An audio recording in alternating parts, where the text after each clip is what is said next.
Good morning everyone, welcome to civil services study. यह है practice set number 163 UPPSC PCS के लिए। देखिए 20 प्रश्न है इसमें, और इसमें हम प्रैक्टिस करने वाले हैं हिस्ट्री के प्रश्नों पर, ठीक है, और साथ ही जनरल साइंस के प्रश्नों पर। साइंस में भी हम इसमें देखेंगे बायोलॉजी, और इम्पॉर्टेंट है सारे के सारे प्रश्न। इन सभी टेस्ट का आप फुल टेस्ट सीरीज प्राप्त कर सकते हैं, डिस्क्रिप्शन बॉक्स में लिंक है, उस पर कॉल या व्हाट्सअप करके।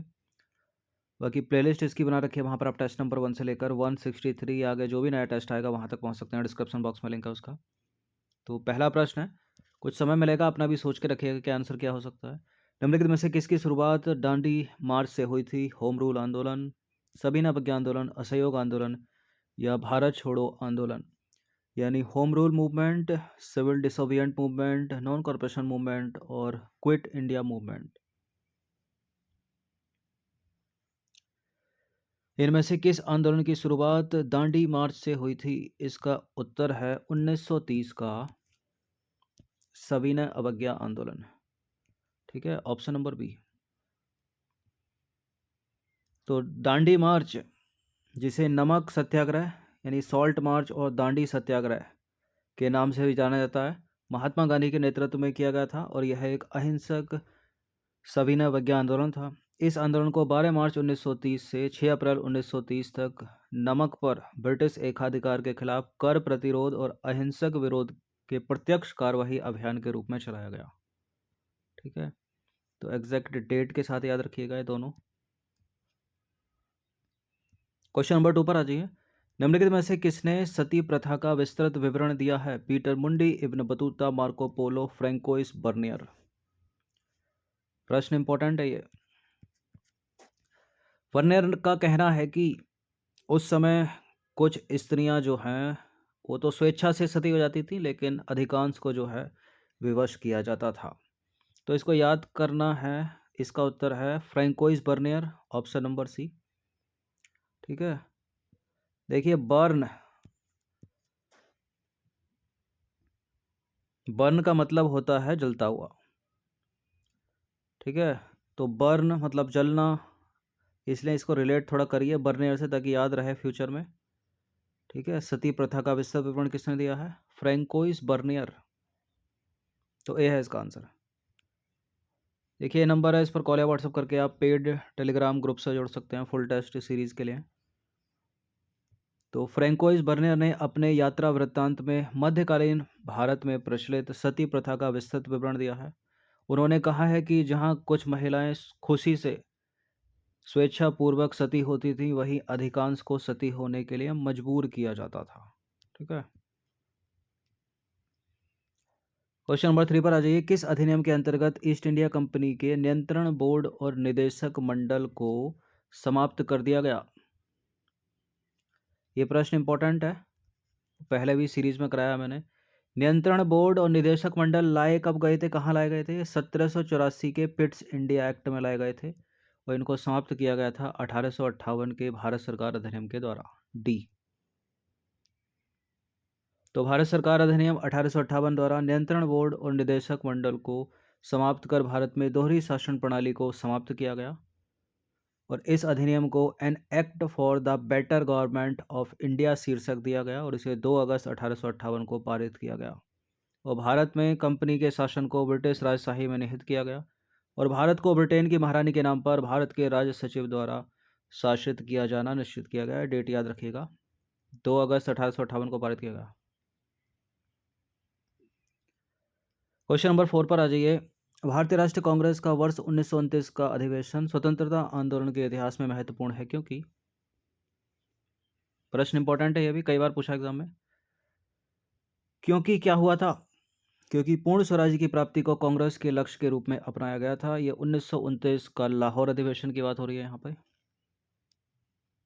तो 31 दिसंबर, ये एग्जैक्ट डेट के साथ याद रखिएगा, 1929 को भारतीय राष्ट्रीय कांग्रेस का वार्षिक अधिवेशन तत्कालीन पंजाब प्रांत की राजधानी लाहौर में हुआ, और इस ऐतिहासिक अधिवेशन में कांग्रेस ने पूर्ण स्वराज्य का घोषणा पत्र तैयार किया तथा पूर्ण स्वराज्य को कांग्रेस का मुख्य लक्ष्य घोषित किया। इंपॉर्टेंट है, जवाहरलाल नेहरू ने इसकी अध्यक्षता की थी इस अधिवेशन की। क्वेश्चन नंबर 5 पर आ जाइए। 16वीं शताब्दी के यात्री एंटोनियो मोन्सेरेट निम्नलिखित में से किस देश के यात्री थे? किस देश के यात्री थे एंटोनियो मोन्सेरेट? स्पेन के थे ये, स्पेन। देखिए 16वीं शताब्दी के यात्री एंटोनियो मोन्सेरेट स्पेन के निवासी थे और एंटोनियो मोन्सेरेट एक पादरी के रूप में सम्राट अकबर के शासनकाल में उनके दरबार में पहले जेसुइट मिशन पर 2 अन्य पादरियों के साथ आए थे और उन 2 अन्य पादरियों का नाम क्या है? फादर रोडल्फो एक्वाविवा और फादर फ्रांसिस्को एनरिकेज। क्वेश्चन नंबर 6 पर आ जाइए। 2 कथन कारण वाला प्रश्न है, ठीक है। ये कथन है, ये कारण है। अगर ये दोनों सही होंगे, दूसरा पहले की व्याख्या कर रहा होगा तो आंसर ये होगा। दोनों सही होंगे, व्याख्या नहीं कर रहा होगा तो आंसर बी होगा। कोई दोनों में से गलत या सही होगा तो आंसर सी या डी में से दिया जाएगा। तो कथन क्या है? फ्रैंकोइस बर्नियर ने मुगल नगरों को शिविर कस्बों के रूप में वर्णित किया, ठीक है। क्यों? मध्यकालीन नगर अपने अस्तित्व और बने रहने के लिए राजकीय शिविर पर निर्भर थे, इसलिए। क्या ये दोनों बातें सत्य हैं? बिल्कुल, ये दोनों बातें सत्य हैं। और कारण कथन की व्याख्या भी कर रहा है क्या? कर रहा है, ठीक है। इसलिए ए है इसका आंसर। ऐसे सवाल पूछे जाते हैं स्टेट पीसीएस में, 2-3 यूपी पीसीएस में। देखिए फ्रैंकोइस बर्नियर ने मुगलकालीन नगरों को शिविर कस्बों के रूप में वर्णित किया, जिसका मतलब उन नगरों से था जो अस्तित्व में थे और अपने अस्तित्व के लिए शाही शिविर पर निर्भर थे। इसलिए ए और आर दोनों सही हैं और आर ए की सही व्याख्या करता है, यानी कारण कथन की सही व्याख्या है। देखिए फ्रैंकोइस बर्नियर मुगलकालीन नगरों को शिविर कस्बा कहता है, जिससे उसका आशय उन नगरों से था जो अपने अस्तित्व और बने रहने के लिए राजकीय शिविर पर निर्भर थे, और उसका विश्वास था कि ये राज्य के दरबार में आगमन के साथ अस्तित्व में आते थे और उसके अन्यत्र स्थानांतरण के साथ तेजी से पतोन्मुख हो जाते थे। उसने यह भी सुझाया कि इनकी सामाजिक और आर्थिक नींव व्यवहार नहीं होती थी तथा साथ ही राजकीय प्रश्रय पर आश्रित रहते थे वो। यहाँ से साइंस स्टार्ट हो जाती है, उसमें भी जीव विज्ञान। देखिए निम्नलिखित में से किसे पुनर्योगज डीएनए प्रौद्योगिकी यानी रिकॉम्बिनेंट डीएनए टेक्नोलॉजी में वेक्टर के रूप में उपयोग किया जाता है? कीट, कवक, जीवाणु, विषाणु, यानी इंसेक्ट, फंगस, बैक्टीरिया, वायरस, ठीक है। इसका उत्तर हो जाएगा वायरस, विषाणु। देखिए वेक्टर वे जीव होते हैं जिनका उपयोग आनुवांशिक सामग्री को परपोषी के भीतर ले जाने और उसे परपोषी आनुवांशिक सामग्री में शामिल करने के लिए किया जाता है। पुनर्योगज डीएनए प्रौद्योगिकी यानी रिकॉम्बिनेंट डीएनए टेक्नोलॉजी प्रयोगों के लिए विषाणु और प्लाज्मिड को सर्वश्रेष्ठ माना जाता है, तो विषाणु ऑप्शन में है, तो डी है आंसर। क्वेश्चन नंबर 8 पर आ जाइए। निम्नलिखित में से कौन सा विकल्प एचआईवी का पता लगाने का सर्वोत्तम तरीका है? पूर्ण रक्त गणना, मूल चपाचे पैनल, पॉलीमरेज चेन रिएक्शन या क्रिएटिनिन परीक्षण, क्रिएटिनिन टेस्ट। एचआईवी का पता लगाने के लिए सबसे अच्छा तरीका कौन सा है इसमें? पॉलीमरेज चेन रिएक्शन है, पीसीआरसी।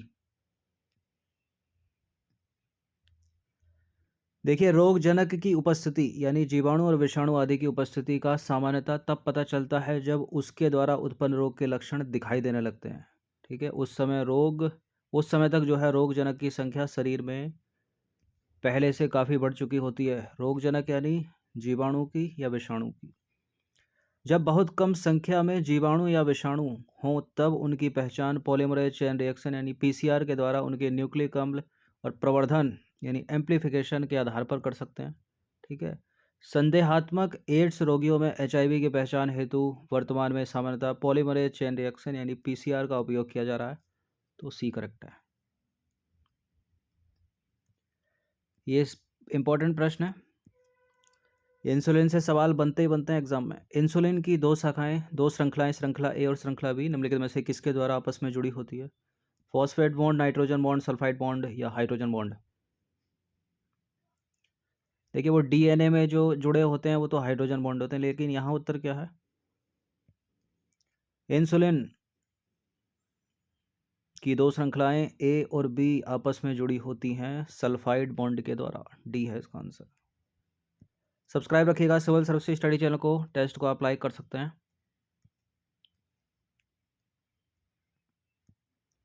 देखिए इंसुलिन की दो छोटी पॉलीपेप्टाइड श्रृंखलाएं यानी ए और बी, इंसुलिन दो छोटी पॉलीपेप्टाइड ए और बी श्रृंखलाओं की बनी होती है, बना होता है। श्रृंखला ए और श्रृंखला बी आपस में डाई सल्फाइड बंधों द्वारा आपस में जुड़ी होती है। ठीक है, तो सल्फाइड बॉन्ड हो गया ना, तो डी है इसका आंसर। ठीक है, और इंसुलिन के अल्प श्रावण से कौन सा रोग हो जाता है, पूछ लेते हैं एग्जाम में। डायबिटीज। क्वेश्चन नंबर 10 पर आ जाइए। किसी अनुवांशिक विकार के उपचार के लिए जीन थेरेपी का उपयोग जीवन की किस अवस्था में किया जाता है? बचपन, वयस्क, भ्रूण या वृद्ध? देखिए भ्रूणी है इसका आंसर, डी।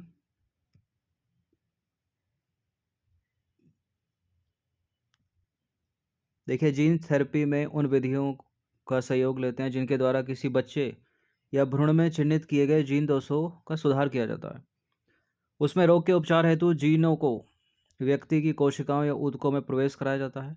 आनुवांशिक दोष वाली कोशिकाओं के उपचार हेतु सामान्य जीन को व्यक्ति या भ्रूण में स्थानांतरित करते हैं, जो निष्क्रिय जीन की क्षतिपूर्ति करके जो है उसके कार्यों को संपन्न करते हैं, तो डी करेक्ट है।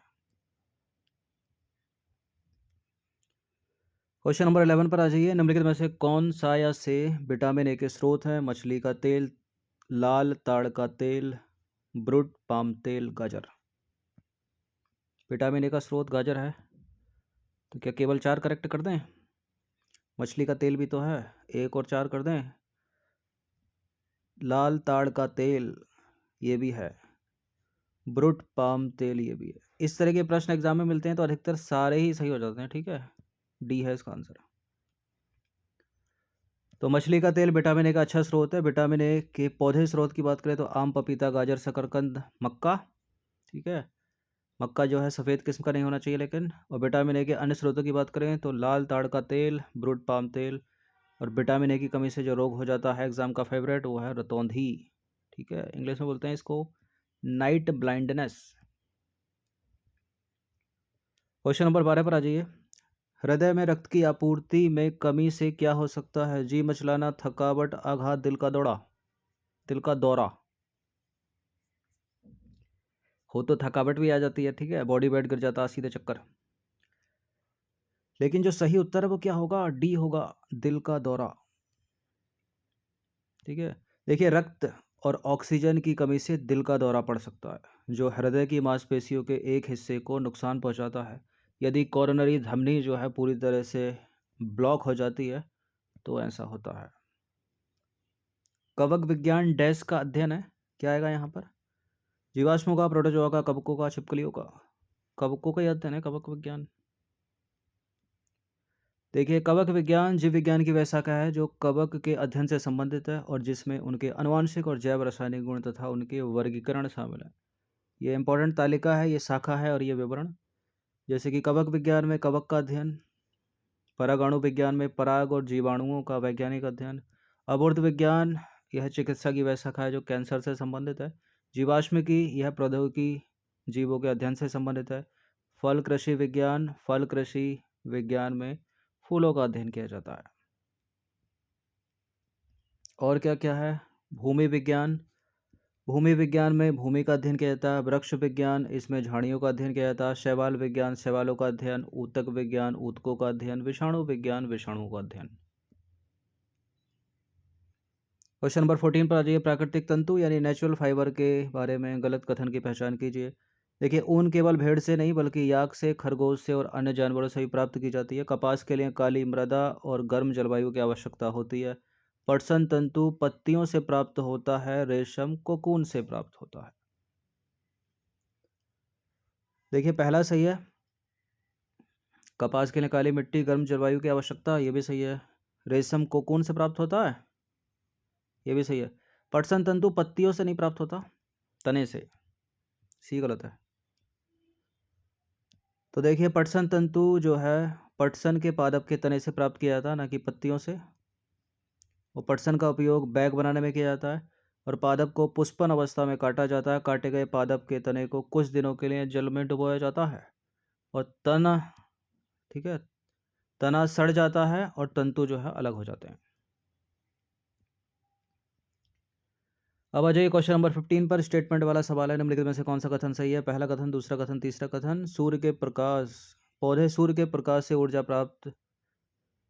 पौधे सूर्य के प्रकाश से ऊर्जा को कार्बोहाइड्रेट के रूप में संग्रहित भोजन में परिवर्तित करते हैं। पौधों में पर्ण हरित होता है और पादप कोशिकाओं में कोशिका भित्ति नहीं होती। क्या नॉनसेंस स्टेटमेंट है ये? ठीक है, पादप कोशिकाओं में ही तो कोशिका भित्ति होती है, सेलुलोज से बनी। गलत है तीसरा वाला स्टेटमेंट। और बड़ा पूछते हैं इसको, तो केवल एक और दो वाला सही हो जाएगा, सभी तो सही नहीं है। तो पौधों की कोशिकाओं में उनकी रक्षा और उन्हें कठोर संरचना बनाने के लिए एक कोशिका भित्ति होती है, सेलुलोज की बनी। डी गलत है, तीसरा गलत है मतलब। क्वेश्चन नंबर 16 पर आ जाइए। राइबोसोम निम्नलिखित में से किसके लिए कार्यस्थल है? प्रोटीन संश्लेषण, प्रकाश संश्लेषण, वसा संश्लेषण, श्वसन। इसका उत्तर है प्रोटीन संश्लेषण। ऑप्शन नंबर ए है इसका आंसर। देखिए, जो राइबोसोम होते हैं वो कोशिका द्रव्य में उपस्थित झिल्लीदार दानेदार संरचनाएं हैं। ये पहली बार एक इलेक्ट्रॉन माइक्रोस्कोप के तहत वर्ष 1953 में जॉर्ज पेलाडे द्वारा सघन कणों के रूप में देखे गए थे।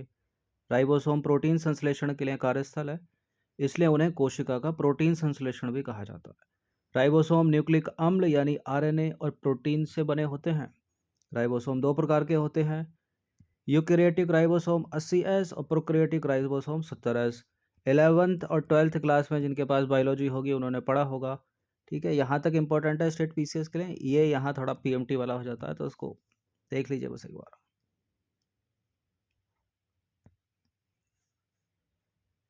क्वेश्चन नंबर 17 पर आ जाइए। कौन सा जीव त्वचा से सांस लेता है? प्रश्न इंपॉर्टेंट है और बहुत सारे एग्जाम में देखा होगा आपने, अगर प्रीवियस ईयर के प्रश्न लगाए होंगे तो।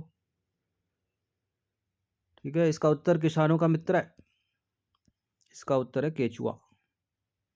तो केचुआ एक एनेलिडा जाति में पाया जाने वाला एक ट्यूब के आकार का कीड़ा है और वे आमतौर पर मिट्टी में रहते हैं और मृत कार्बनिक पदार्थ खाते हैं। क्वेश्चन नंबर 18 पर आ जाइए। आहार नली में अंगों द्वारा स्रावित कौन सा रस वसा के पाचन में महत्वपूर्ण भूमिका निभाता है? Which juice secreted by organs in the alimentary canal plays an important role in the digestion of fats? अग्नाशय रस, कोमलार, हाइड्रोक्लोरिक अम्ल, श्लेष्म, पित्त रस, अग्नाशय रस, लार, हाइड्रोक्लोरिक अम्ल। देखिए, पित्त रस को बोलते हैं बाइल जूस और अग्नाशय रस को बोलते हैं पेनक्रियाटिक जूस। बाकी हाइड्रोक्लोरिक अम्ल को हाइड्रोक्लोरिक एसिड, लार को सलाइवा बोलते हैं। ठीक है, क्या है इसका आंसर? इसका आंसर है बाइल जूस और पेनक्रियाटिक जूस। ठीक है, पित्त रस और अग्नाशय रस, सी है इसका आंसर। देखिए, अंगों द्वारा स्रावित पित्त रस अग्नाशय रस वसा के पाचन में जो है महत्वपूर्ण भूमिका निभाता है। पित्त रस की बात करें तो यकृत द्वारा स्रावित होता है, इसमें किसी प्रकार के एंजाइम नहीं होते हैं और पित्त रस भोजन को क्षारीय बनाने और वसा के अणुओं को तोड़ने में सहायता करता है। सारे इंपॉर्टेंट है जितने भी हैं। अग्नाशय रस की बात करें तो अग्नाशय रस अग्नाशय द्वारा स्रावित होता है, यानी पैनक्रियास से निकलता है पैनक्रियाटिक जूस। इसमें एमाइलेज, ट्रिप्सिन, अग्नाशय लाइपेज, न्यूक्लिएज, एमाइलेज और लाइपेज जैसे एंजाइम होते हैं। अग्नाशय रस का स्राव हार्मोन स्रावी और कोलेसिस्टोकिनिन, ठीक है, कोलेसिस्टोकिनिन द्वारा नियंत्रित किया जाता है। लाइपेज की बात करें तो वसा का पाचक एंजाइम है और टाइलिन की बात करें तो लार का एक पाचक एंजाइम है।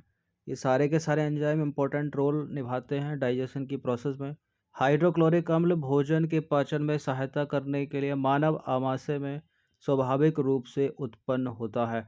आमाशय का बोलते हैं इंग्लिश में स्टोमक। एक प्रश्न पूछते हैं एग्जाम में कि मानव में जो पाचन है वो कहाँ से शुरू होता है, तो माउथ से ही स्टार्ट हो जाता है। ठीक है, मुख उसका आंसर होगा, ऑप्शन में भी होता है वो मुख होता है, उसमें छोटी आंत, बड़ी आंत, अग्नाशय कुछ भी दे सकता है, तो मुख से ही स्टार्ट हो जाता है।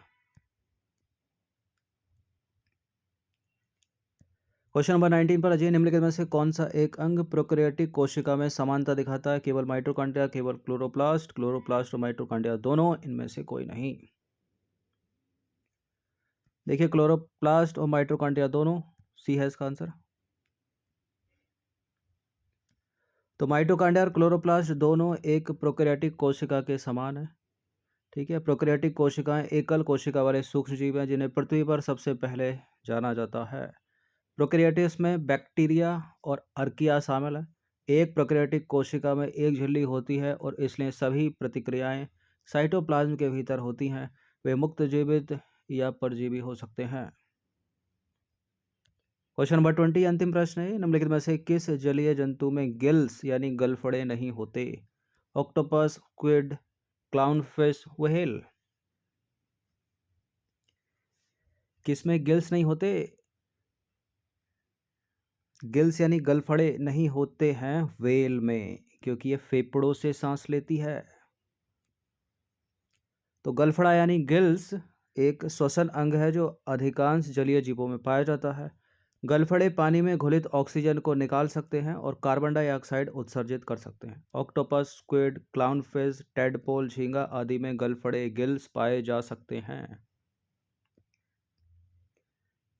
और व्हेल में जो श्वसन अंग है वो क्या है? फेफड़े हैं, क्योंकि मैमल है। ठीक है, ऐसा नहीं है कि मैमल फेफड़ों में पाया जाता है, लेकिन स्तनधारियों का लक्षण है, पक्षियों का भी है। ठीक है, और ये है बड़ी ही महत्वपूर्ण तालिका एग्जाम के पॉइंट ऑफ व्यू से, इसको याद रखिएगा। केंचुआ कैसे सांस लेता है? त्वचा से। अलग से प्रश्न बना एग्जाम में कई बार। व्हेल कैसे सांस लेती है? फेफड़ों से। मकड़ी, स्कॉर्पियन यानी बिच्छू कैसे सांस लेते हैं? फुफ्फुस से। कॉकरोच कैसे सांस लेता है? श्वास नली से लेता है।